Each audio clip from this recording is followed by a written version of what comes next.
नमस्कार, आप देख रहे हैं आज तक। आपके साथ मैं हूं सईद अंसारी। दोपहर के 3 बजे बड़ी खबर से हम इस बुलेटिन की शुरुआत कर रहे हैं।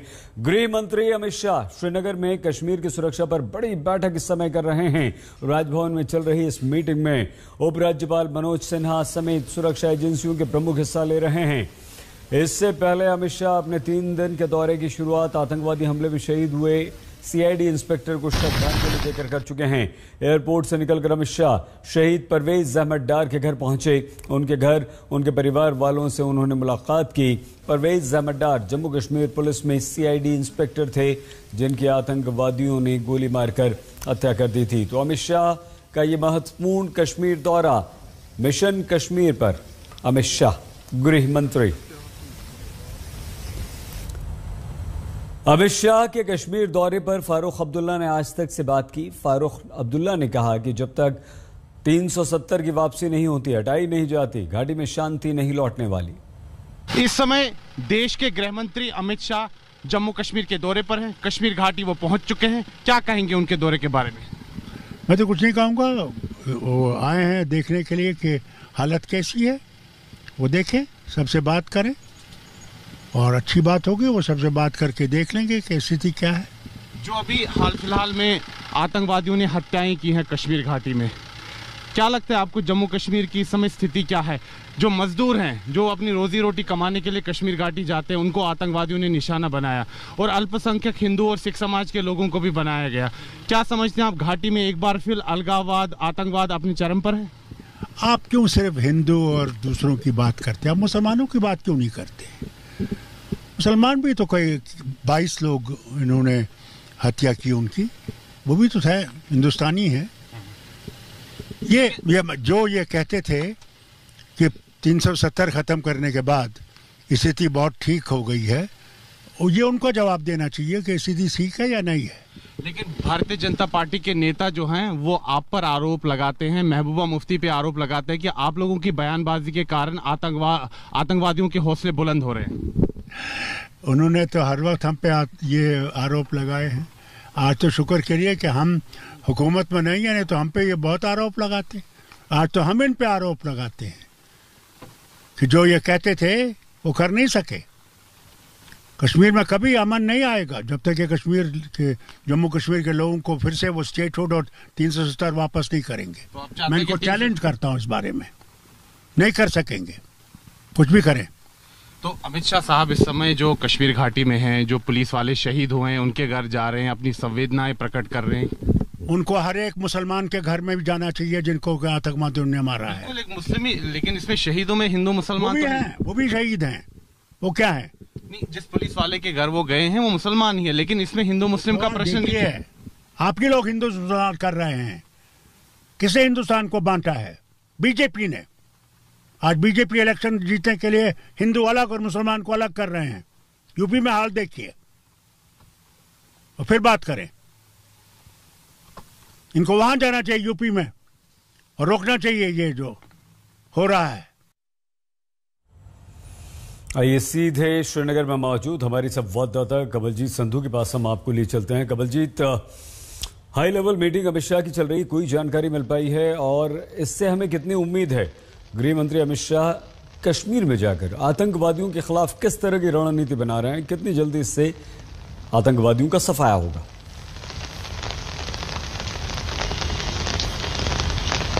देखिए, 30 साल लगे हैं तो अब कुछ समय और लगेगा। जाहिर सी बात है, अमित शाह जून 2019 में आए थे, उसके बाद हम देख रहे हैं तकरीबन 2.5 साल बाद आए हैं। 5 अगस्त 2019 को जब एब्रोगेशन यानी अनुच्छेद 370 हटाया गया था, उसके बाद ये अहम विजिट है।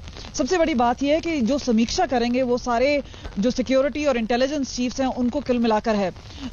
पहली बात यह है कि जिस तरह से आतंकवादी घटनाएं बढ़ रही हैं, एक इजाफा हो रहा है, ये चिंता का विषय बना हुआ है। ग्राउंड पर क्या रियलिटी है? इन्फिल्ट्रेशन लेवल्स अप है, पाकिस्तान स्पॉन्सर टेररिज्म है, दूसरी ओर रेडिकलाइजेशन हो रहा है, local youth terror ranks join कर रहे हैं, उन्हें किस तरह से दूरी बनाए रखें, किस तरह से एक पब्लिक आउटरीच हो सके। हालांकि सिक्योरिटी फोर्सेज एक लेवल तक कर सकती हैं, पर बाकी जिम्मा एडमिनिस्ट्रेशन का है, सरकार का है, और क्योंकि केंद्र सरकार के रूल के अंडर आता है ये, तो जिम्मेदारी खुद गृह मंत्री और एमएचए की बनती है। इस वजह से ये मीटिंग काफी अहम हो जाती है, क्योंकि ग्राउंड सिचुएशन पर, ऐसे हमें पहले बताया गया, हम कई लोगों से बात कर रहे थे, उन्होंने कहा था कि अमित शाह ने वो फाइल्स क्लियर की हैं जो 20 साल तक अटकी हुई थी। तो जो प्रोसेस है उसके चलते काफी चीजों में बदलाव आया है। जब आतंकवादी घटनाएं बढ़ी अक्टूबर के शुरू होने से, उसके बाद से काफी चेंजेस लाए गए, ड्रोन्स एक्टिवेट किए गए, नाके बदले गए, एडिशनल मैन पावर आया, सीआरपीएफ बीएसएफ की अतिरिक्त टुकड़ियां भेजी गई। तो जाहिर सी बात है कहीं ना कहीं नाखुश थे अमित शाह, और इसी वजह से टॉप ऑफिसर्स हो, चाहे आईबी के हो, रॉ के हो, एनआईए के हो, वो सब भेजे गए और मिलजुल के एक रणनीति बनाएगी कि किस तरह से एक क्रैकडाउन किया जाना चाहिए आतंकवाद पे, और एक टेरर नेटवर्क, यानी जितने आतंकी है और उनके जितने भी लॉजिस्टिकल नेटवर्क है, बाकी लोग हैं जो सपोर्ट करते हैं इस इकोसिस्टम पर, उनके ऊपर शिकंजा कसा जाए। तो ये सारी रणनीति है। लेकिन आगे आने वाले दिनों में क्या संकेत देते हैं, क्या संदेश देते हैं कश्मीर घाटी को, वो बहुत बड़ी अहम बात होगी, क्योंकि सुरक्षा एक बहुत बड़ी जिम्मेदारी है, पर उसके साथ पॉलिटिकल आउटरीच भी एक बड़ी बात है। इसलिए वो डेलीगेशन से भी मिलेंगे, चाहे वो जम्मू हो या फिर श्रीनगर हो, और पॉलिटिकल रैली होगी दोनों ही जगह, कश्मीर घाटी में भी और जम्मू में भी। बहुत धन्यवाद कमलजीत संधू हमारी संवाददाता जानकारी दे रही थी। केंद्रीय गृह मंत्री अमित शाह कश्मीर दौरे पर 3 दिन का दौरा है, पहुंच चुके हैं। हाई लेवल मीटिंग इस वक्त राजभवन में चल रही है। रुख अगली खबर का। कांग्रेस की महासचिव प्रियंका गांधी अपने अलग अंदाज में उत्तर प्रदेश का चुनावी अभियान आगे बढ़ा रही हैं। आज प्रियंका ने बाराबंकी से प्रतिज्ञा यात्रा की शुरुआत कर दी। बाराबंकी जाते हुए प्रियंका गांधी खेतों में पहुंच गई, मौजूद महिलाओं से मुलाकात की। महिलाओं ने प्रियंका को खाना खाने के लिए कहा, उन्होंने रोटी साग खाया। प्रियंका महिलाओं से गले मिली। ये उत्तर प्रदेश चुनाव में महिलाओं को जोड़ने की कवायद है। 40% सीटों का ऐलान वो कर ही चुकी हैं पहले, और वहाँ मौजूद महिलाओं के हाथ से प्रियंका ने खाना खाया है और उन महिलाओं को भी खिलाया है। खुशी देखते ही बनती थी इन महिलाओं की।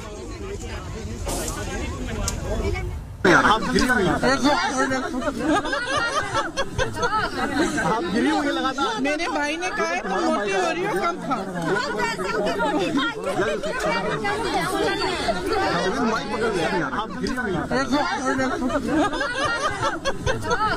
आप गिरी हुई लगातार। मेरे भाई ने कहा है तुम मोटी हो रही हो, कम खाओ।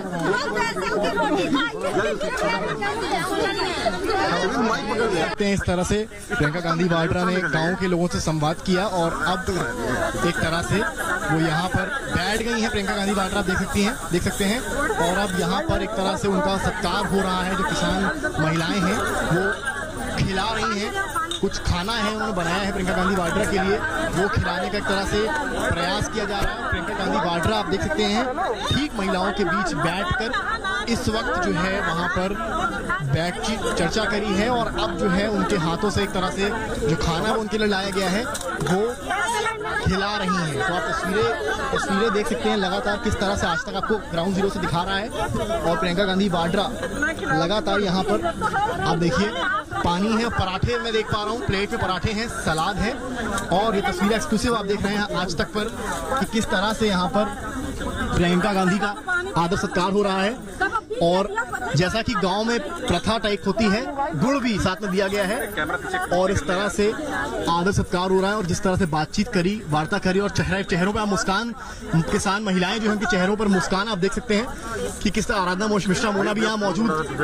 और लगातार प्रियंका गांधी वाड्रा इस वक्त जो है घिरी हुई है अपने। प्रियंका जी कैसा क्या यहाँ पर आने का उद्देश्य क्या है? उद्देश्य नहीं, मैं समझना चाह रही थी कि समस्याएं क्या है, कि इनका जीवन कैसा है, क्या करती हैं, क्या समस्याएं हैं, किन परिस्थितियों में काम कर रही हैं, कैसे अपनी बेटियों को बड़ा कैसे कर रही हैं, पढ़ा पा रही हैं।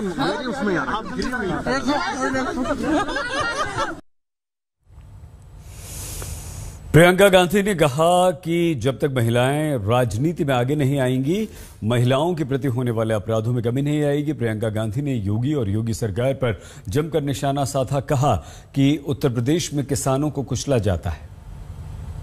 जब तक राजनीति में पूरी तरह से महिलाओं की भागीदारी नहीं होगी, तब तक जो समस्याओं से मेरी बहनें हर रोज लड़ती हैं, जिन संघर्षों का सामना करती हैं, जिन परिस्थितियों से निकलकर लड़कर आगे बढ़ती हैं, वे समस्याएं हम कभी दूर नहीं कर पाएंगे। तो मेरा आग्रह है सब महिलाओं से, मेरी बहनों से, आगे बढ़िए, राजनीति में आइए। इस चुनाव में कांग्रेस पार्टी 40% टिकट देकर चाहती है कि आप आगे बढ़ के अपनी लड़ाई खुद लड़ें। आज बहुत ही त्रस्त है। आप सबने देखा होगा कि किस तरह से लखनऊ खेरी में मोदी जी के मंत्रालय के एक मंत्री के बेटे ने एकदम क्रूरता से गाड़ी चलाकर 6 किसानों को मार डाला। ये एक ऐसा हादसा है जिससे पूरे देश को समझ में आ रहा है कि इस सरकार ने किसानों को कितनी अहमियत दी है।